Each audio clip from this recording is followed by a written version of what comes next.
so ফ্ৰেণ্ডসকল আপোনালোকে চাব পাৰে যিটো অফিচ এছিষ্টেণ্ট আৰু পিয়ন দুটা পোষ্ট খালী হৈছে যিটো যোৰহাটত আপোনালোকে চাব পাৰে এণ্ড আমাৰ যিটো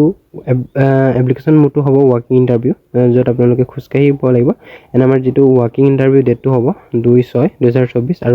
আৰু এটা হৈছে 30/6/2024 এণ্ড আমাৰ আপোনালোকে চাই ল'ব যিটো অফিচ এছিষ্টেণ্ট আৰু পিয়নৰ কাৰণে আহিছে এণ্ড ইয়াতে আপোনালোকে চাব পাৰিব যিটো আমাৰ নটিফিকেশ্যন আহিছে সেইটো পঢ়িব পাৰে আপোনালোকে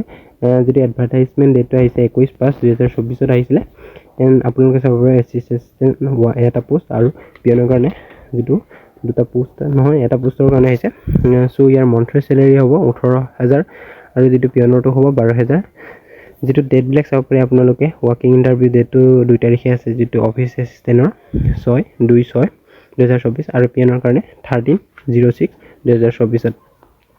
এণ্ড ফ্ৰেণ্ডসকল আপোনালোকে চাব পাৰে যিটো এডভাৰটাইজমেণ্ট ৰিলিজ ডেটটো কৰি দিয়া হৈছে 21/5/2024 তাৰিখে হ'ব এণ্ড ফ্ৰেণ্ডসকল আপোনালোকক কৈছোঁ এইটো অনলি কণ্ট্ৰেকচুৱেল হয় চ' ইয়াত লিখা আছে আপোনালোকে চাব পাৰে এণ্ড ফ্ৰেণ্ডসকল যিটো আমাৰ লাগিব অফিচ এছিষ্টেণ্টৰ কাৰণে যিটো কোৱালিফিকেশ্যন সেইটো হৈছে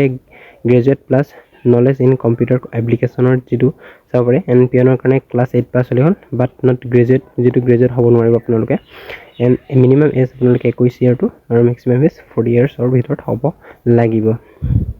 এণ্ড ফ্ৰেণ্ডসকল যিটো ডকুমেণ্ট কি লাগিব আপোনালোকক কৈ দিছোঁ ষ্টেণ্ডাৰ্ড ফ্ৰম যিটো পাব্লিছ গেজেট ইন পাৰ্ট যিটো চাব পাৰে আৰু HLCৰ এডমিট কাৰ্ডটো লাগিব এজ প্ৰুফ হিচাপে চ' আপোনালোকক দি দিম যিটো লিংকটো আপোনালোকে ভালদৰে চাই পেলাই যিটো পাছপৰ্ট চাইজ ফটোগ্ৰাফ লাগিব এমপ্লয়মেণ্ট এক্সচেঞ্জ চাৰ্টিফিকেট লাগিব এক্সপিৰিয়েঞ্চ চাৰ্টিফিকেট লাগিব ইফ এনি য'ত আপোনালোকে যিকোনো চাব পাৰে এণ্ড যিটো আমাৰ নটিফিকেশ্যন দিছে সেইটো যে the registration process work interview selection will be start হ'ব 8:30 পৰা 10:30 PM চ' আপোনালোকে চাব পাৰে এণ্ড ফ্ৰেণ্ডসকল আপোনালোকৰ অফিচিয়েল লিংকটো দি আপোনালোকে ভালদৰে চাই পেলাই যাব পাৰে